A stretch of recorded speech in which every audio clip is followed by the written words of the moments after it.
Welcome to Man Does Tech, where I solve the problems you didn't even know you had. You begin by creating the project and immediately setting scale in units so measurements stay accurate. Once done, import or trace an existing image and lock its opacity. Make sure the image matches real-world dimensions.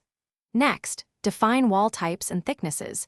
Use presets for 100, 300 mm or 412 in to speed layout. As you create the first wall, snap settings and grid increments govern alignment, so tweak them early to avoid rework later. You now build interior structure. Draw room perimeters using Snap to Wall and let the app auto-calculate room area so you can confirm sizes. Once walls exist, place doors and windows. Make sure to set swing direction and clearance distances to avoid clashes.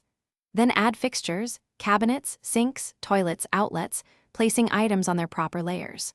While doing this, use alignment tools and copy/paste to replicate repeated elements quickly, and periodically check dimensions against the scale to maintain accuracy. You finish by annotating plans with dimensions, labels, and material notes so builders understand intent. Once annotated, run validation tools like clash detection and a total area report to catch mistakes.